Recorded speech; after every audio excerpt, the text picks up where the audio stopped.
Preservation Awards. This awards program began in 1973 as a way to recognize the ongoing work of historic preservation in our city, whether it's maintaining an existing building, adaptively rehabbing a house, a civic or commercial building, or constructing infill that's compatible with its historic context. This work preserves our city's unique architectural character and our unique sense of place. And today we're honored to recognize the best of these projects and to have Mayor Berry join us to celebrate the work of our nominees. So Mayor, thank you for being here. Oh, thank you for inviting me. Before we begin the program, I want to take a quick minute to recognize and thank those who have made today's event possible. First, with the Metro Historical Commissioners and Metro Historic Zoning Commissioners that are with us, would you please stand?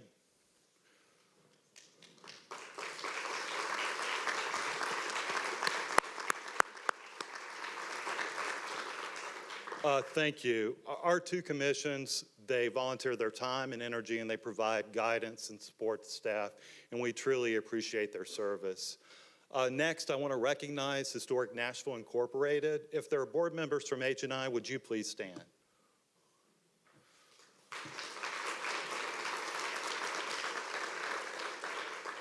If you don't know, H&I is our local nonprofit for historic preservation, and we have a long history of partnering together. From the early days of both organizations, when we partnered to save Union Station, the Customs House, and the Ryman Auditorium, to our very recent success with the Cordell Hall State Office Building. And H&I is graciously co-sponsoring the reception that follows the awards, and we thank them for that. I'd also like to thank Waller Law. They are hosting the reception in their offices on the 27th floor of the Nashville City Center. We appreciate that. And finally, I want to thank the Nashville Public Library for allowing us to use this wonderful space, and Metro IT for taping the awards program for airing on Metro Channels 3. So we thank them for that. And I do want to add one more person in the back is Scarlett Miles. Scarlett, you want to wave?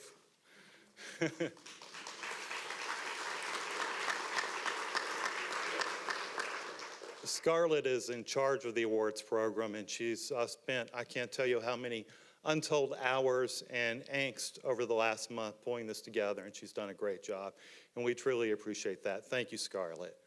And so I now have the honor of introducing the chair of the Metro Historical Commission, a former two-term council person, Mr. Jim Forkin.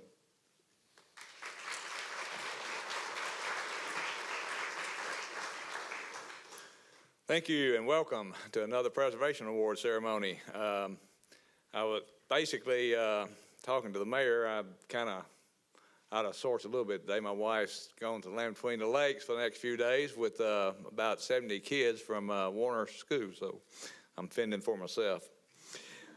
But anyway, I want to recognize the fact that certainly serving on it was an honor and a privilege to serve on the council with Mayor Berry.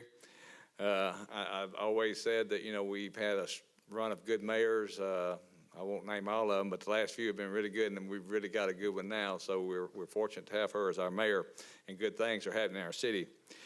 I know that I probably mentioned this last year, but she did a couple of firsts. She was the first woman to be elected mayor in Nashville, and also she was the first council member to be elected to that position in Nashville. And I know her focus and her administration has been on improving education, that and transportation. I think every day we see something basically about that too, about regional transportation, affordable housing, and growing the economy. So I think those four, and she may have some others that I didn't mention, but I think that was the main focus. I wanted to mention too that she's married. Her husband Bruce is a professor at Vanderbilt. She has a son, Max, and she has two dogs, Boris and Hank. And used to get a card from her at Christmas every year and had Boris and Hank on it. So I always look forward to that card. So anyway, we appreciate her being here. I want to do a special thanks, and this is a great time to do it. I won't elaborate because it may be in her speech, and I don't want to steal her thunder. But the fact that this year will be the first year that she has put it in the budget for the Preservation Trust funding, $250,000. And that is the first. You'll hear more about it. Like I said, she may talk about it, but we certainly want to thank her for that. We think that's a big step, and hopefully that will grow. With that, it's my honor and privilege to present the Mayor of Nashville, Megan Berry.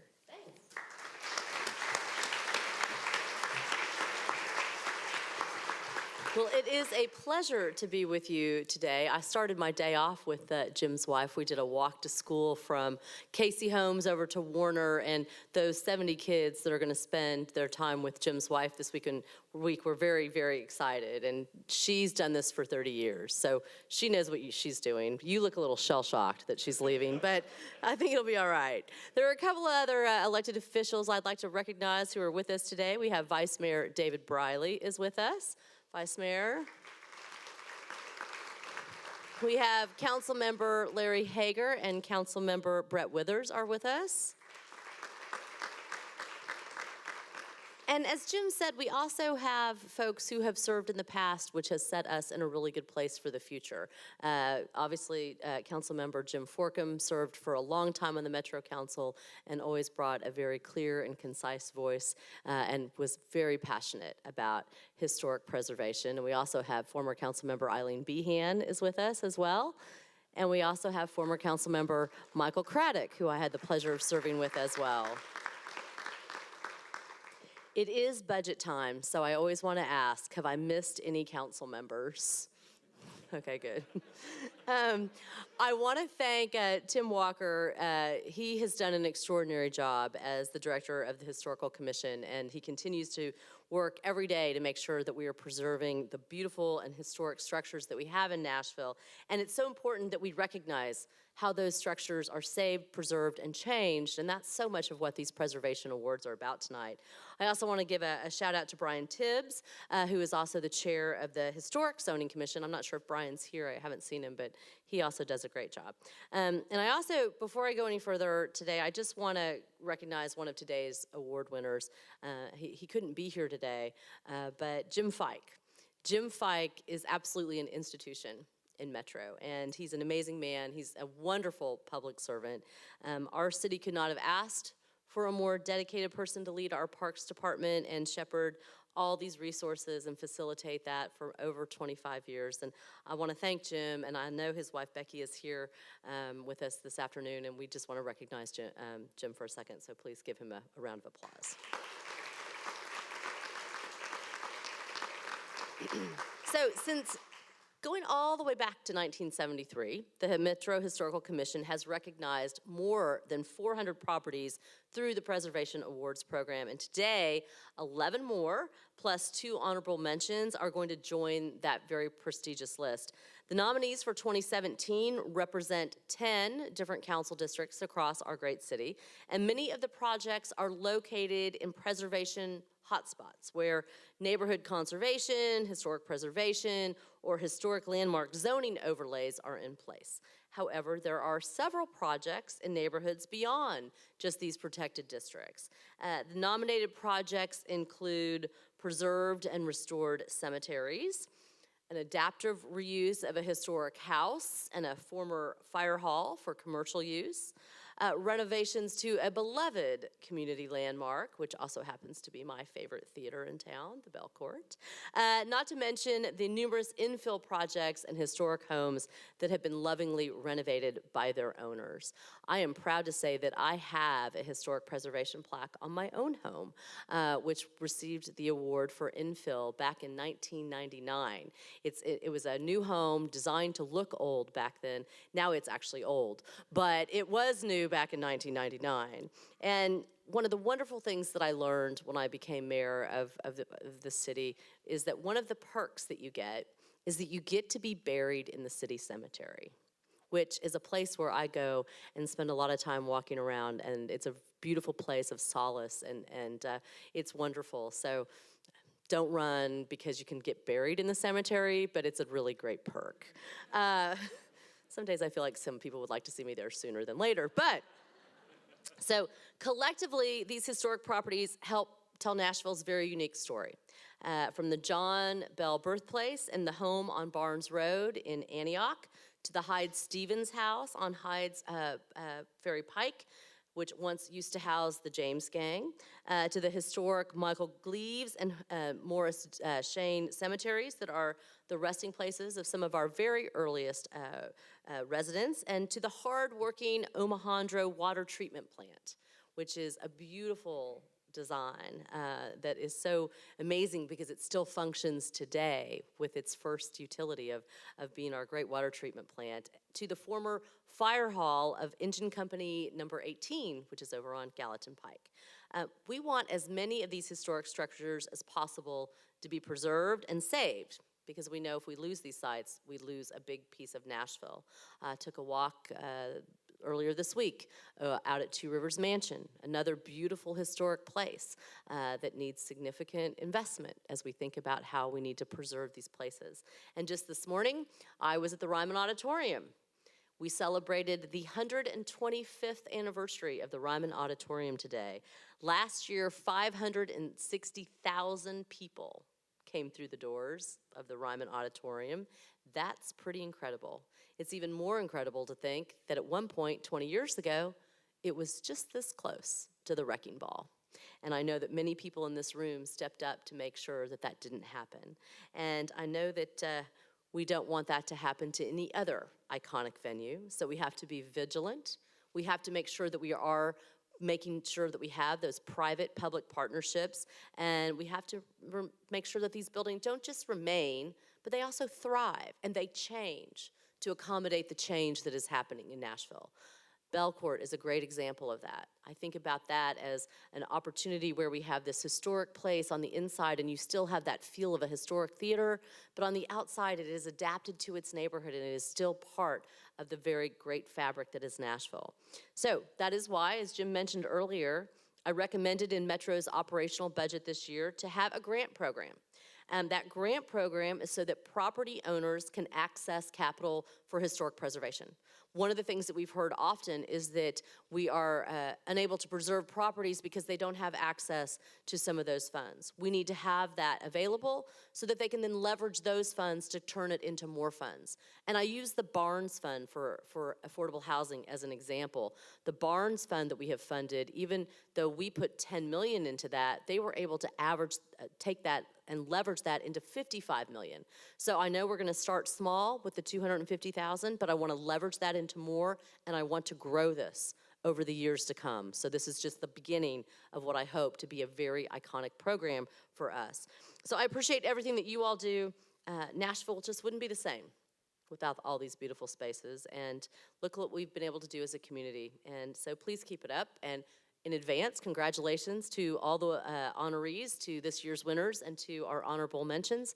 I so appreciate that you all felt it so important to preserve what you have and to make sure that Nashville could enjoy it for a long time to come. So appreciate you. Thanks.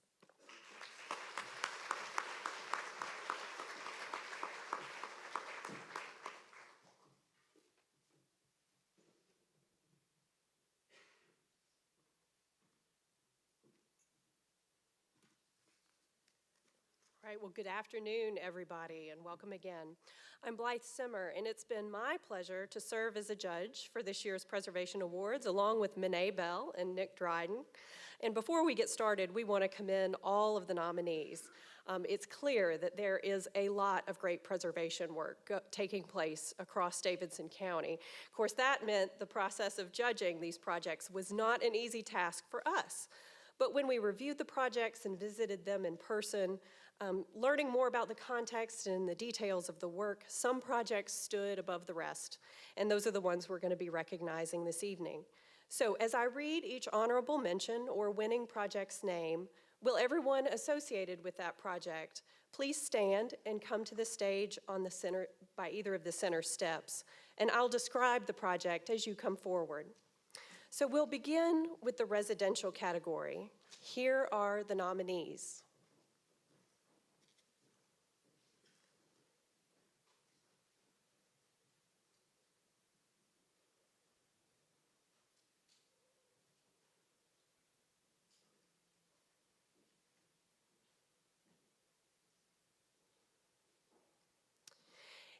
In a city of distinctive neighborhoods, this category is always popular, and this year was no different. The group includes the vernacular architecture of some of Nashville's oldest residential properties, as well as a stunning architect-designed mid-century estate, each one telling a unique preservation story. An honorable mention goes to the Lopez Boggs home at 2805 Belmont Boulevard. This faithful rehab is an example of how preservation is sometimes a test of endurance and not just a sprint. Like many in the Belmont Hillsborough neighborhood, the single-family home once served as a boarding house, and like many of its neighbors, the house was altered to meet new needs. When Mark Lopez purchased the home in the mid-90s, he set about addressing those changes by first restoring original windows that were left in the basement.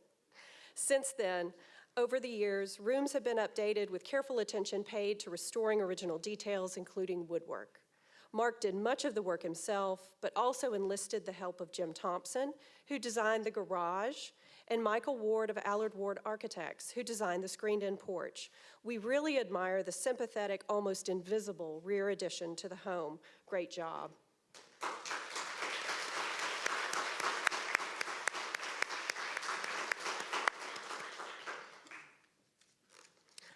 A preservation award goes to 305 Kent Road. Tucked away in Donaldson, the Hall Harding Mccampbell house is one of the oldest in Davidson County. When it was left to the Tennessee State Museum in 2009, it was overgrown and needed maintenance. Those who had watched it deteriorate over the years were eager to see this beloved landmark brought back to life in a state of good repair. Alexandria Honeycutt eventually purchased the home and enlisted Tyler LaMarinelle and Michael Ward of Allard Ward Architects and Bob Farrar Builders for the project.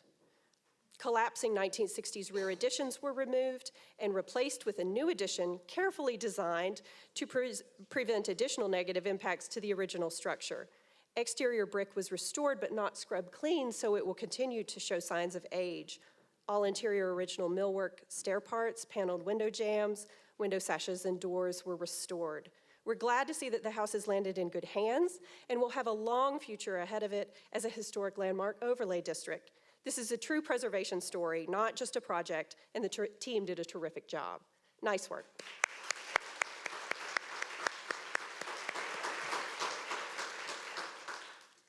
A preservation award goes to the Hyde Stevens home at 3111 Hydes Ferry Road. It's hard to know how to describe the before condition of this property. In the words of Bob Potter, it was nothing short of a total wreck. However, the previous owners knew it was important to the Bordeaux community and desperately wanted to sell it to someone who saw its potential. Bob was that someone.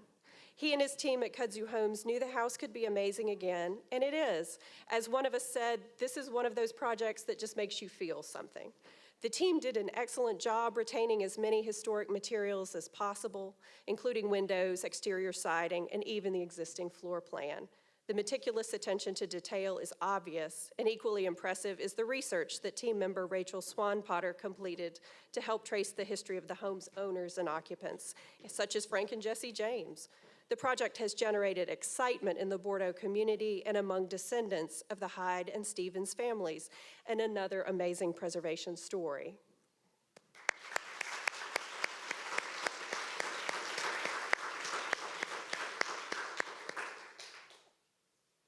A preservation award goes to 1507 Linden Avenue. Built in 1918, this Queen Anne home features 10-foot ceilings and 5 fireplaces and is truly unique in the Belmont Hillsborough neighborhood. It's hard to miss with its prominent turret, original siding, and remarkable exterior millwork. The recent renovation and addition required painstaking restoration of many original features. We thank the team of Michael Ward and Tyler LaMarinelle of Allard Ward Architects, along with Ann Day, landscape architect, and Brian Glasser as contractor, did a terrific job integrating the new addition with the historic home and managing a tough sloping site. The large addition is nicely detailed and carefully contained within the narrow footprint of the original home to preserve its Victorian character. We have no doubts that that was a major project and resulted in excellent work. Congratulations.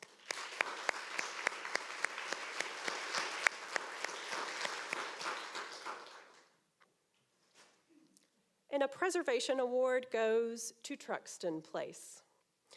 This 1967 residence in Belmead was designed by well-known Nashville architect Edwin Keeble for his nephew Sidney, a philanthropist and longtime life and casualty executive. The project, led by Pfeffer Toll Road Architecture, included interior renovations as well as the addition of a garage, screened-in porch, pool, and pool house on the property. The final product is top-notch. Additions respect the relatively modest scale of Keeble's original design and do not overwhelm the house. Estate homes relate as much or more to their grounds as to neighboring houses, and the award-winning landscape design by Page Duke Landscape Architects complements the gracious design and human scale of the renovations. Monty Smith completed interior design. We were excited to see mid-century architecture represented among this year's nominees, and we look forward to seeing some of its contemporaries in future programs. Beautiful work.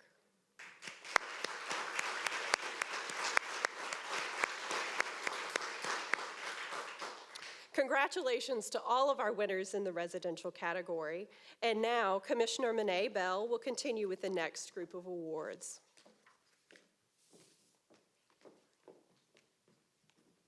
Good afternoon again. Thank you, Blythe.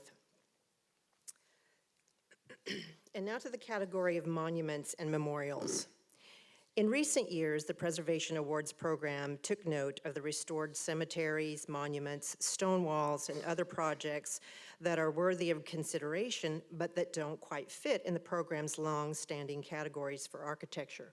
So last year, the Commission created a new category called Monuments and Memorials to better identify and recognize some of the other properties types that contribute to the historic fabric of our community and to celebrate the work of those who preserve them. And this year's nominees included 2 historic cemeteries, and you've seen one, which is the Microglia Cemetery. And the Preservation Award goes to Shane Cemetery on Hoggett Ford Road. Is anyone here for that?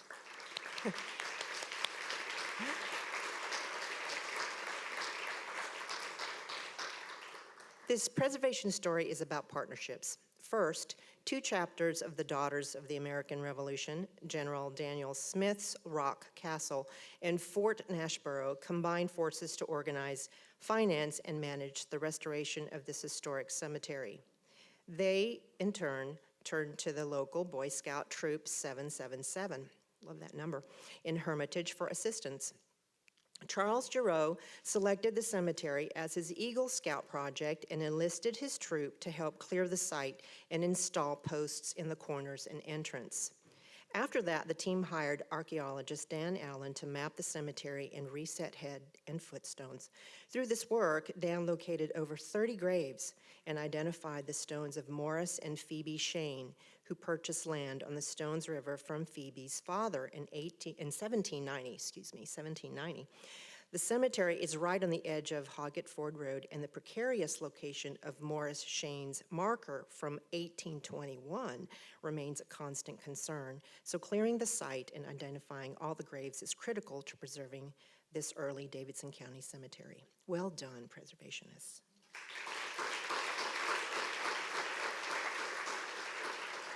We'll continue with the commercial category. And before we make the award announcement, we'd like to applaud Tony and Carolyn Galzin, and I apologize if I did not pronounce that properly, and Pfeffer Toll Road Architecture for Nikki's Coal Fired. Located in the Stocking 51 building at the intersection of 51st Avenue North and Centennial Boulevard, this adaptive reuse project is one with a lot of visibility. Rather than judge one tenant in the midst of a complex that's still under development, we judges decided to wait until the project was completed to be judged as a whole. The judges agreed that this is an exciting project to see in the nations, and we can't wait to see the completed development. So here are the nominees for the commercial awards. All of them were excellent, and we had a really tough time making a decision. And this year's nominees represent bold, adaptive reuse projects and beloved community landmarks. And here they are. So our honorable mention goes to Young Life Nashville. Is anyone here for Young Life Nashville? This project in the Music Row area involved converting an existing residence into offices, which required the addition of an exterior staircase, increased floor loads, and expansion of the rear dormer to create a fully functional second floor. Exterior work included careful treatment, cleaning, and repairs of the woodwork and stone, and they look incredible. The team included Focus Builders and Brian Hahn and Michael Ward of Allard Ward Architects. Adaptive reuse of a former residence can be challenging. This is an excellent example of a successful office conversion. Go visit, and their mission is admirable as well. Great work, preservationists.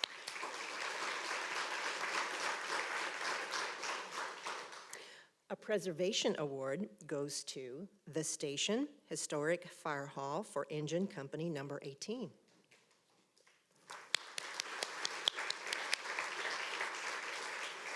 This fire hall served the Nashville Fire Department from 1930 until 1989. In recent years, it was left vacant and abandoned by good intentions that never came to fruition. After a fire in December 2011, it was on the brink of demolition and caught up in litigation. However, sometimes preservation is about serendipity and the right people coming along at the right time. So Karen and Gary Goodlow were the right people for the station.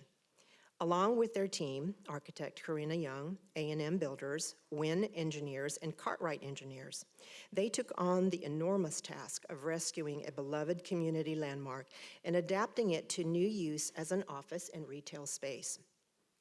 The team encountered structural issues and damage throughout the building from fire, termites, water, and general neglect. Despite the odds, it was clear to all of us that the owners and the team members loved working on this building and that every decision considered the building's unique history. This relatively small building required a phenomenal amount of work, but the outcome is truly impressive.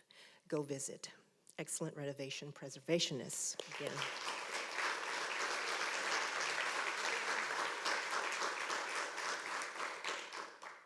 A preservation award goes to Belcourt Theatre. One more, come on. Last year, the Belcourt Theatre underwent a full renovation and restoration to transform the undersized lobby, address numerous accessibility issues, enhance programmatic spaces, and more. Now the space is user-friendly for all guests and employees alike. While the final product is certainly spectacular, this community preservation story began in the late 1990s, recalling Belcourt Yes. Some of us might recognize and remember that. And the fight to save the theater. The Belcourt is a long-fought point of pride for Hillsborough Village and the surrounding neighborhoods, and we appreciate the team's commitment and creativity in maintaining the historic parts of the theater while addressing its current needs. We like the visual separation of the old from the new, and the corner highlight to the pedestrian plaza and the active street front. From top to bottom, interior details also tell the building's history, such as the restored ceiling medallion and the dates on the floor marking the building's evolution. Huge thanks to the work of Tuck Hinton Architects, R.C. Matthews Contractor, and the village that has supported the Belcourt over the years. This worthy renovation and restoration has a bright future ahead, so go catch a movie. Big congrats to the Belcourt Theatre.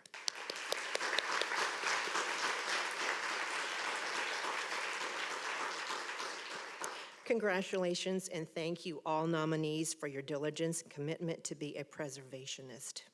And now I'm going to introduce a distinguished architect and my friend, Nick Dryden, and he'll continue on with the next. Thank you.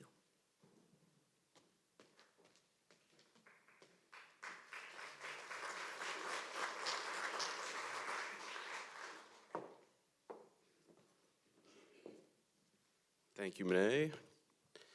Good afternoon. I just want to thank my fellow judges for what a great day we had. It was really an amazing opportunity just to kind of see a bigger, fuller spectrum of the great preservation work happening here in Nashville. Okay, we're going to continue with the infill category. So the infill category, here are the nominees. And this is by far the most popular category this year. In this category, we look for projects that inspired us in many ways, and in their all very different contexts and neighborhoods, and projects that we felt would stand the test of time in these districts. Preservation Award goes to 1525 Fatherland. This new infill project, this is a modern interpretation of a Victorian cottage with a twist, literally. In the words of its architect, John Root, the main circulating spine of the home is twisted 10 degrees to orient the living areas of the home into the backyard while providing privacy on a corner lot. The corner of this home is wrapped with a traditional Victorian porch that aligns with the street corner. The project shows consideration of traditional elements that have been tweaked and cranked and combined with modern details to create a new home that will surely stand the test of time, just like its historic neighbors. We like how the neighborly side of the house is more traditional while the street side is more playful. Well done. Is anyone here representing this project?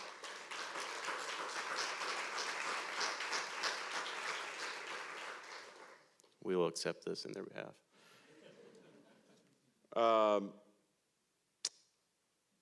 The next preservation award goes to the Lillian trio. 1113, 1115, and 1201 Lillian Street. These three homes are located on the hilly north side of Lillian. Root Architects met the challenge of an uphill slope with a trio of unique yet cohesive designs that maintain a pedestrian scale. We liked how the homes relate to each other as a unit to the rest of the transitional street. We were impressed with the use of carports in each design instead of street front parking pads. To porches, lower eave heights, and push-up parking to the back of the property combined to make these homes approachable and complementary to the neighborhood. Great job.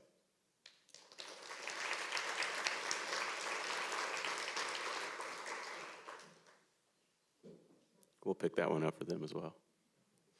The next preservation award goes to Gentry Cottages. Gentry Way is a 10-home community that features two home styles, the classic courtyard and the contemporary laneway. The courtyard homes facing Gentry Avenue include a renovated historic home nestled among three new homes. Together, they are four distinctly different designs united by common features such as a front and back porch and fenced-in private courtyards. Each home also has a two-car garage with finished space above. The 6 laneway homes feature large windows and roll-up doors to expand the living space outdoors. These features contribute to the cohesiveness of the entire development and at a quick glance help the laneway homes read as upscale outbuildings to the houses facing Gentry Way. We think the project demonstrates a successful strategy for offering variety of housing styles, sizes, and price points within one development, and that it is an innovative model for combining renovation and new construction. Great project.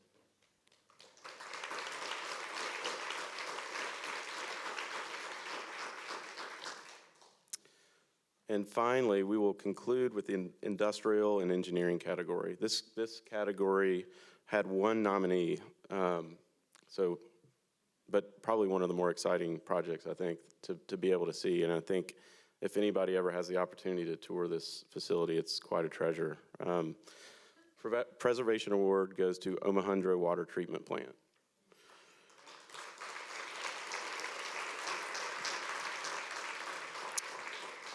This incredible civic project took 3 years to address 3 structures on the Omohundro campus: the pump station, boiler house, and water intake number 1.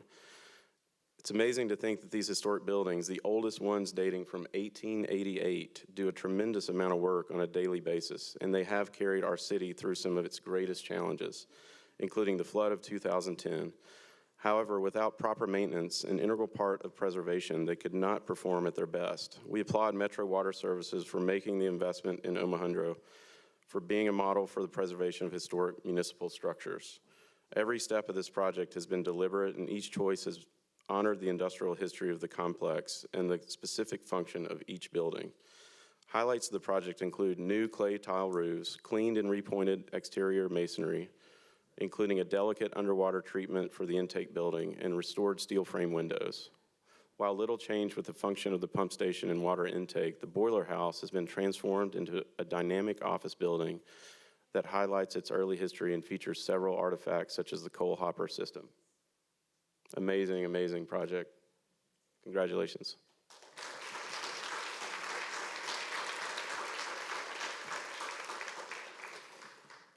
So congratulations to all the award winners and all the nominees. We had an amazing selection of projects this year, and I'd like to introduce Commissioner Linda Wynn, who will present the first of 3 very special awards. Thank you.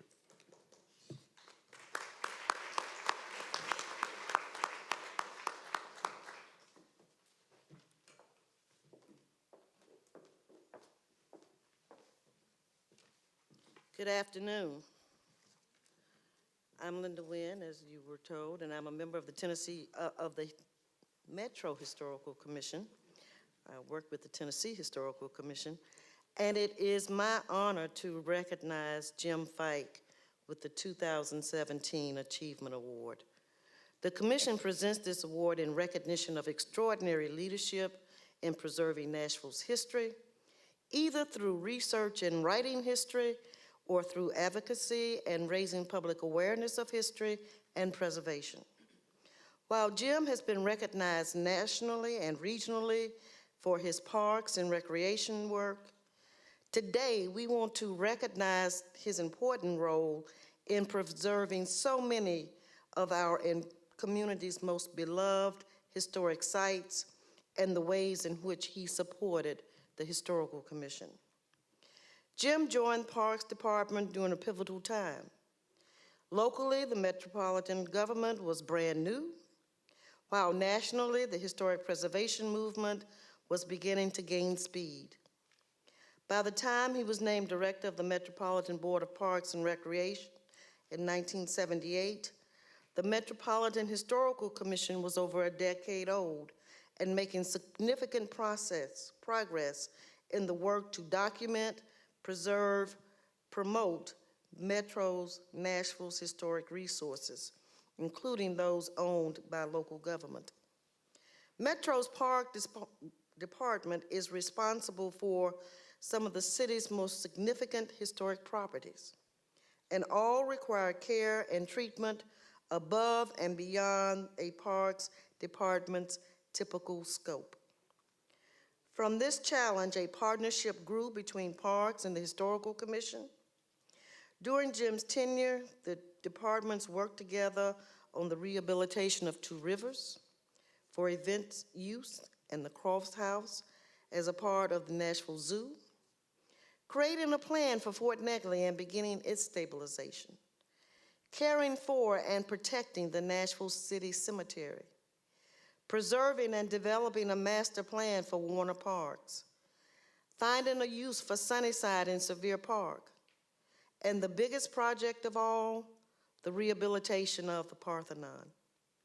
All of these projects presented challenges that required creativity and collaboration. None were normal government projects. Through it all, the department made decisions together. Thanks to this mutual understanding, those properties such as the Stone Hall, the Atafema Archaeological Site, Bell's Bend Park, the Buchanan Station Cemetery, and more are now protected historic landmarks designated by the council. Through this work, the 2 departments developed a friendship that went beyond the duties of historic preservation. When the MHC hired its first executive director, Maydeen Eberling, in 1973, the Parks Department provided an office and support. When the MHC staff grew to need its own space and then to move multiple times, Jim loaned employees to help make those moves. More recently, the MHC has called Sunnyside and Sevier Park home for well over a decade. Jim served as director of Metropolitan Board of Parks and Recreation in 2003. When he moved to the Tennessee Department of Environment and Conservation under Governor Phil Bredesen, first as Deputy Commissioner over State Parks, then as Commissioner. I also would like to add that when he came over to TDEC, as we call it, he put in the same diligent work with the Tennessee Historical Commission. After retiring from TDEC in 2011, Jim returned to service with Metro government, serving the administration of Mayor Carl Dean to guide special projects. In September 2015, Metro Parks honored Jim with the naming of the James H. Fyke Administrative Complex. Now, I've been given a note that Jim wants to make sure that we mention Frank Ashley. Frank and Jim worked together at Parks for many years, and in the early days of MHC, Frank was the person who first made the Parks and Historical Commission connection. He even served on the MHC board. Jim wants to make sure Frank gets the credit he deserves.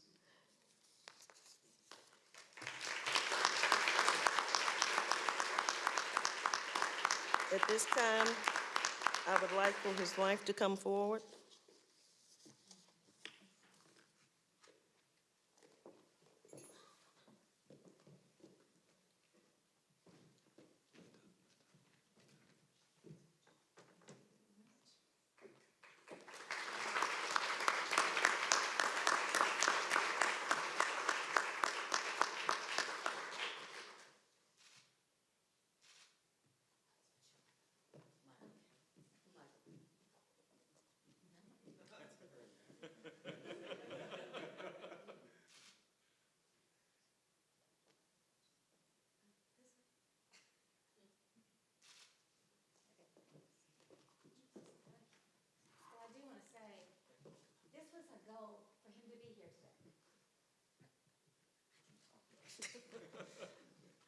It was a goal for him to be here today, and unfortunately, he didn't make it. But he is looking really good, about as good as those pictures up there show you. He doesn't look like a man who is sick as he is right now. But he's on his way to recovery, and hopefully we'll be in rehab in the next week or so. But he did want to say thank you to all of his Metro friends and all of his Tennessee state friends, as he enjoyed working with everyone there, and of course Mr. Ashley especially, helping him with all these projects. So they both deserve this credit for that. But he does think of this as a great honor, and we thank you, both of us.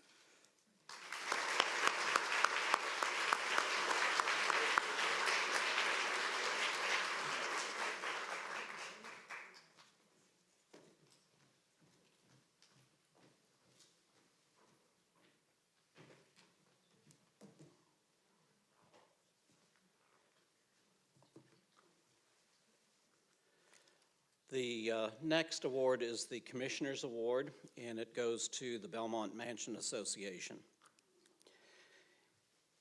Concerned by the increasing deterioration of the mansion, in 1971, Dr. Albert Wardeen Jr., a history professor at Belmont College, advocated for listing the Belmont Mansion in the National Register of Historic Places.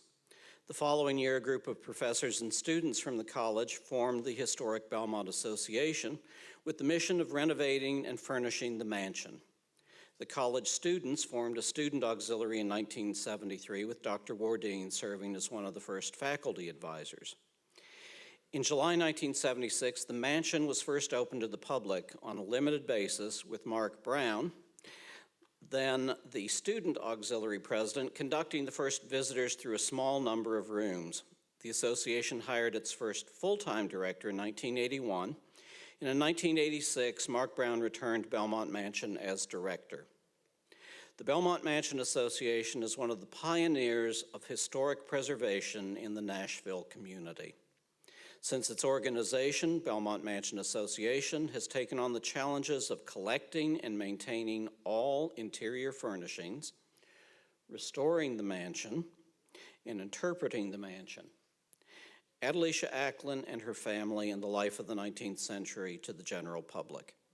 It has grown from an organization with no budget and an incomplete endowment to the steward of an award-winning historic house museum and beloved event venue. The group raises awareness and funds through memberships, tours, donations, venue rentals, and various events, including the annual Christmas at Belmont and the Tennessee Decorative Arts Symposium, a standout program in the Southeast. For any notable historic house museum, research, restoration, and education projects are constant endeavors, and the mansion continues to make great strides. Ongoing restoration of the house continues to lead to new findings through targeted research and happenstance, as well as discoveries revealed through the restoration process. Every new discovery moves the mansion one step forward in accurately interpreting the historic house, its furnishings, artwork, and statuary in the Victorian era. Additionally, partnership with Belmont University, which made an agreement long ago to assist with exterior restorations of the building, has also helped to maintain and interpret the Belmont estate, including the recent restoration of 14 garden statues. I've known these two men for over 40 years. They have dedicated their life to the property. They love the mansion and its history, and it shows in the excellent work that's been done over these many, many decades. And I stand and applaud both of them for their work. I served on the board of Belmont Mansion in the 1980s, and without these two gentlemen, the mansion probably would not be standing. So thank you, gentlemen.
Good afternoon. I'm Alex Buchanan, another member of the Historic Commission, and I have the pleasure of presenting our next award.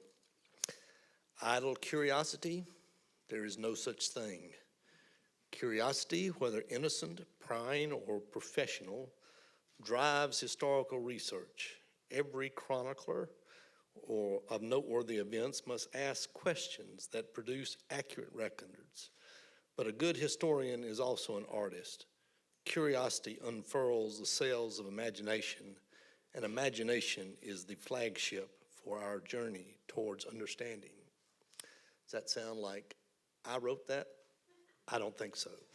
That comes from Kathy Lauder, one of our honorees, who is a poet, but in addition, an essayist. This is from her essay, From Curiosity to Hope, the work of local historians.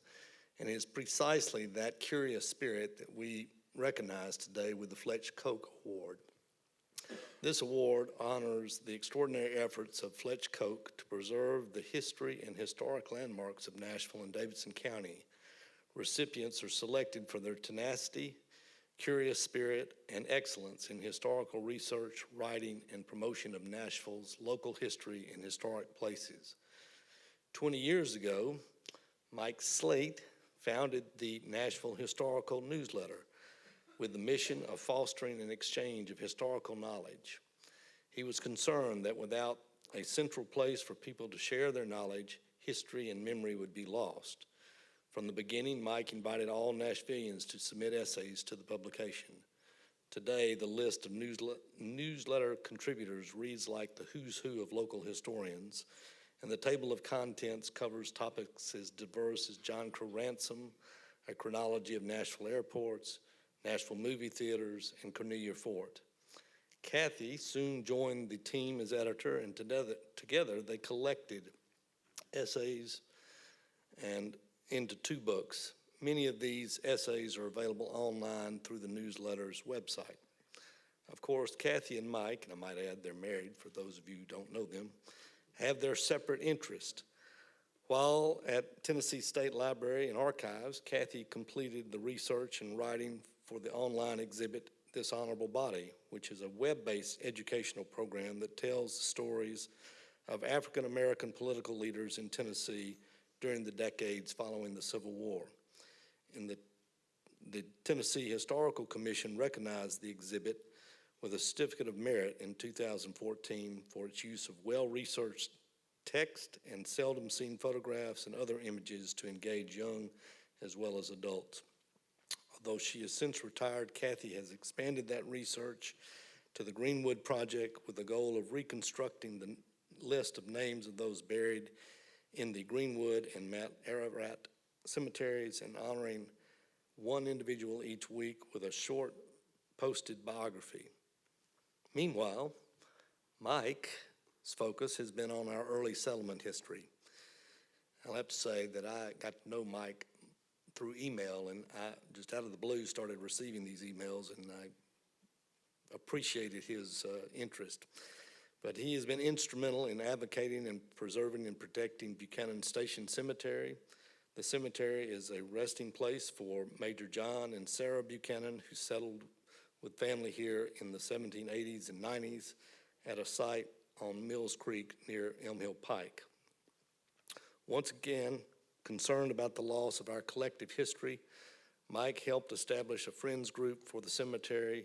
He and his tenacious partners have accomplished amazing things in a short amount of time, raising funds and seeking grants for the fencing and signage, prompting donation of the site to Metro.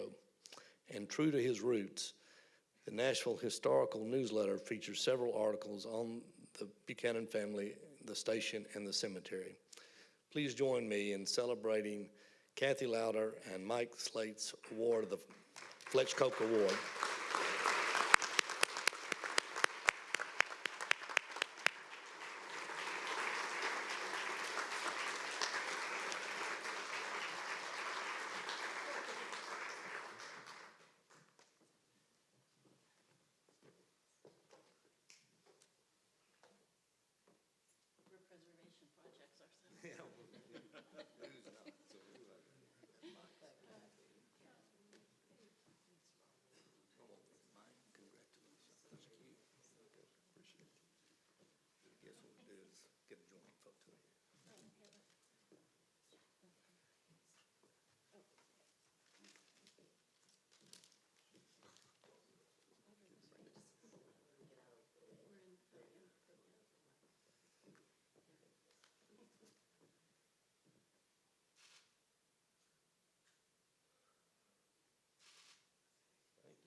We were just saying we're preservation projects ourselves. We move pretty slowly these days. Thank you, everyone, thank you. We are grateful beyond words to have our work honored in this way. But nothing we do would be possible without the support of the remarkably generous intellectual community around us. We've put together a list, my speech is a list, of people who have shared their knowledge with us and their insights, have taken time away from their own incredible work to help and encourage ours. The list is just the tip of the iceberg. There are many other people we could mention, but then you do want to go home eventually. But those of you on the list, this honor belongs also to you.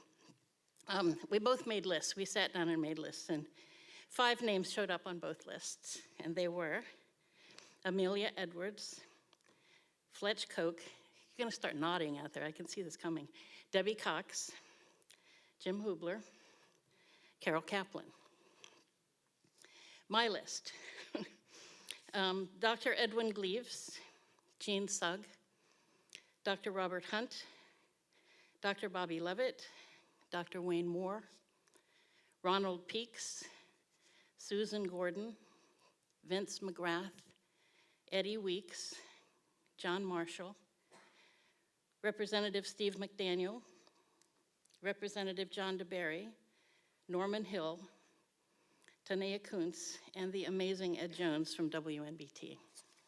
Thank you.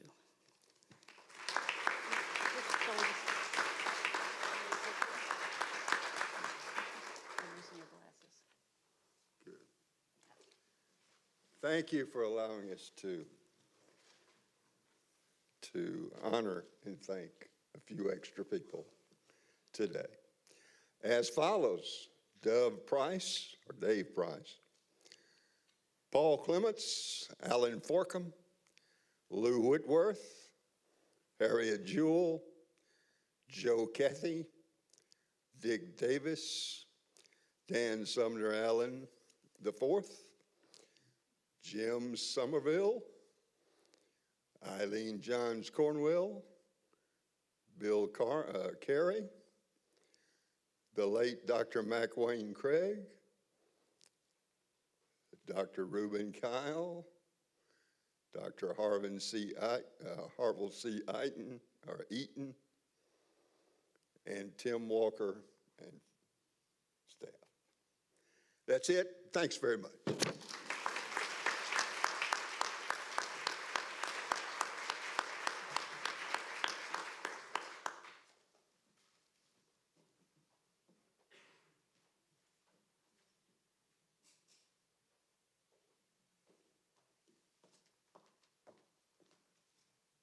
All right, can we get a round of applause for all of our award winners, our nominees tonight?